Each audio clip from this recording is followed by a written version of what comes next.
Hey everyone, this is Jeff at Lawson's Creek Apiary. I'm back with another video. Thank you guys for stopping by. Today what we're going to do is talk about and unbox this HillCo extractor. This is the model 390E. It does 3 deep frames in a tangential formation or 9 medium frames in a radial configuration. I'm also going to show you my idea that I came up with to bolt this to my concrete floor. To where I'm only going to extract about once a year. I don't have a permanent setup. I only have 1 hive right now. Only going to have a few next year, so I'm going to stay pretty much at the hobby level. And I don't want to have an extractor just sitting in my garage all the time. As you can see, it's already packed in here. We got a shop that we're going to be building so we can get all of this out of here. But I'm going to bolt this to the concrete floor using some studs that will flush mount with the ground so they're not sticking up. I'll be able to just bolt them to the ground, or the extractor to the ground with those studs. When I'm finished with it, I'll unbolt it and I can box it back up, clean it up, put it in the garage or back up in the attic, and it's out of the way.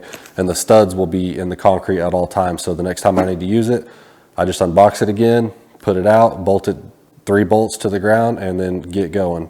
I know a lot of people do like the wooden pallets. I've used an extractor with wooden pallets and I wasn't a big fan of it. It's cumbersome to move around and it takes up a lot of space. So stick around, I'll show you how I'm going to do that. I'll show you the tools that I'm going to use and the parts that are required.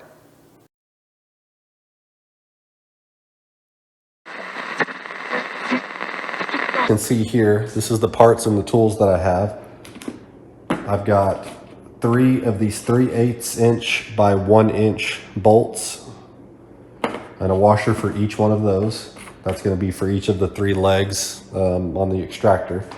I have 3 of these redhead drop-in anchors, 3/8 of an inch, 1 for each of the bolts. And then I have this 3/8 inch drop-in anchor setting tool. That's also a redhead brand. I got all of this at Lowe's, okay? I'm gonna use this DeWalt hammer drill right here to drill the holes that I'm gonna need, just the 3 holes. It's gonna take a 1/2 inch bit for the 3/8 inch size. The package right here will tell you if you do get the same thing, 1/2 inch drill bit required. So I'm going to use that to drill my holes. The only other thing I'm going to need that you don't see here is going to be a hammer. And if something else comes up, I will let you know. But let me get all this off the box and then we'll do the unboxing and see what this HillCo extractor looks like. All right, guys, let's go ahead and open this up and see what we've got inside the box. All right, so right on the top here, we've got this bag. Looks like it's got the power cord, some Teflon tape, Honeygate, and a bunch of hardware. Set that off to the side. We've got the styrofoam topper. Take that out. Set that to the side. And then we've got legs here. This looks like the bottom part of the legs. It probably looks like a 2-piece leg situation here. I will say this while you're here and I'm showing you this, these holes right here are not quite 3/8 of an inch. So those bolts that I bought won't fit, but 3/8 inch was the smallest drop-in anchor that I could find. So I'm gonna have to drill these out as well to fit, but that's not gonna be much of an issue at all with that drill. So we'll do that too. The other 3 sets of that leg that are gonna have to go together. So what you saw there first was the footing with that bolt hole that will go into the concrete. And then looks like next up here is the drum. Let's see if we can lift this out of here. Set this to the side.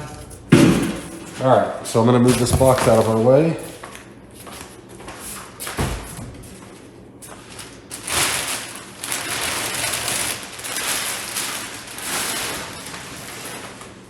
Look at that. Nice HillCo extractor, sturdy, feels really heavy. That's already bolted in. Inside of here we have our plexiglass lids. Looks like they've got the protective film still on there, so I'm gonna set that to the side as well. Nothing else inside except for the frame holder, so. I'm going to get this thing assembled. I'm not going to make you guys watch that whole process. Once this is fully assembled, I will start the video back up and I will show you the process of getting those holes drilled and getting those anchors into the ground. Okay everyone, I'm back. I got the extractor all put together. Took me about 30 to 45 minutes to do it. It wasn't bad. I took this off the top, the motor, just to make it a little bit lighter. Took a medium hive body, put it onto its side, set the canister on top of that so that I could get these legs on there. It was two-piece leg like I suspected, this top piece, this bottom piece. So you had 1, 2, 3 different bolt points on each of those. So 9 different points that I had to secure nuts and bolts to. Got the honey gate on there. One thing I can already say that I'm going to love about this HillCo extractor is the honey gate is at the bottom of this instead of on the side. I've used one before where it was on the side here, and I had to really tilt this extractor on its side to get all the honey out, and I still couldn't get most of it, or a good portion of it out of the bottom of it out. With this being on the bottom, I'll still probably tilt it to the side just to get that extra little bit out of there, but man, it's flush mounted to the bottom. It's going to make that so much easier to get all the honey out, or as much as possible. So there'll be less waste for sure with this design. So I love that. One thing I don't like right off the bat is the lids. They just sit on here. They kind of float. They have these stoppers right here. Just kind of sit in there, but when you lift it up like this, there's no like magnet or anything. There's nothing to hold it in. So I'll probably just take one side off, load everything from here, spin it in, load it, spin it, load it, and then put this other side back on. That way I don't have to deal with taking off and on 2 lids. But enough about that. I'll do a full review on this later on once I do actual extraction with it. For now, I've got a pencil. I'm going to mark the spot on the concrete where these holes line up with the legs, and then I'm going to drill the holes in the ground. And I'm not going to make you guys watch that either. It's going to get really loud, really obnoxious. I'm going to put on some ear protection, and I'll come back to you as soon as I got those holes drilled. Okay everyone, I'm back. I got those holes drilled. Make sure that you clean those holes out real good before you do this next part. I just used some compressed air, blew it all out, and swept it up. I'm going to show you a little close-up here of this piece that I'm using. So this is the internally threaded part. So this is going to be facing up. You're going to hammer this part down into the ground. So hammer it this way.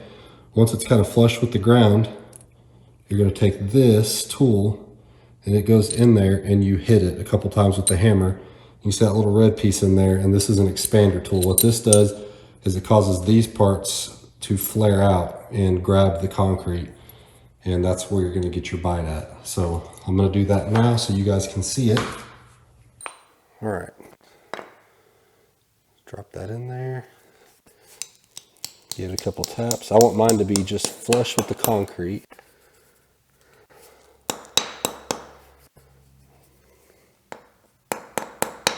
That looks good there. And my goal is to get this expanded without driving that too much into the...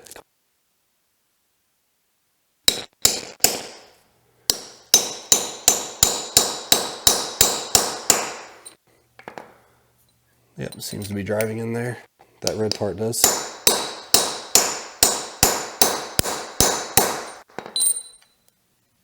Okay, same thing with these other two. All right, so I got my 3/8 inch bolt with a washer. And I'm gonna thread that into this, make sure it's lined up.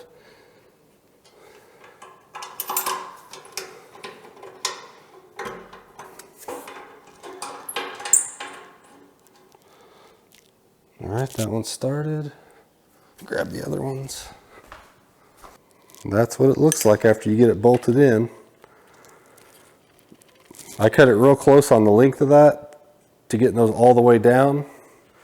So make sure you don't get too long. This is 1 inch.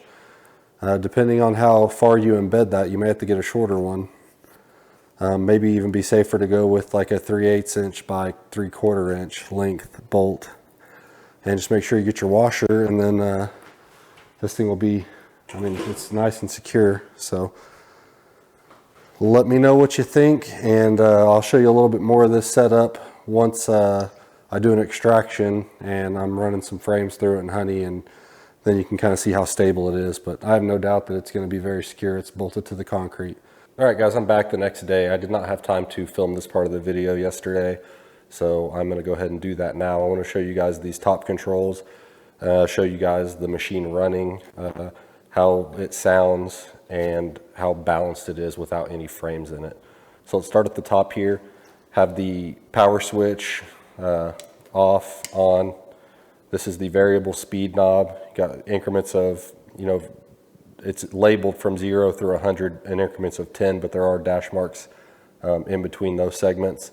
This is the emergency stop button. You just hit this down, it'll kill it. To disable this emergency stop, you just twist the knob, bring it back up, and now it's re-engaged and ready to go again. Let's go ahead and start cranking this up. Don't just ramp it up real fast, just go up kind of slowly. I usually go up by increments of 10 to 20. And same thing even whenever I'm extracting honey. Just kind of go up slowly. And we'll go all the way to 100 just to see how loud it is. It's pretty quiet right now at 60%. That's 70. There's 80. There's 90. And that's full speed. We'll go ahead and take these off. So as you can see, it's spinning in there. It's not a super loud machine. I'm pretty impressed with how quiet it is. I don't feel a lot of vibrations, a lot of shaking. It is bolted to the ground, but if it were really out of balance, I'd still feel it up here in the drum, and I'm not feeling much. You can see that the spinning mechanism there is wobbling somewhat. But it's pretty balanced. That may change once we get frames in here, because not every frame is going to weigh the exact same. So you get 9 medium frames in here, and it may be a little out of balance at that point. But I am going to do a full review of this at some point, later this year when it's time to extract the honey. And I will do 9 frames, 9 medium frames, and 3 deep frames to see how it handles both of those sizes. See how well balanced it is whenever I have actual frames of honey in here. But so far I'm happy with the quality. It's very sturdy. The motor is quiet and it's balanced without any frames in it. So yeah, I'm happy with it right now. But I will let you guys know once I do an actual extraction. I will post a video on that. Thank you guys for stopping by, and we'll see you in the next one.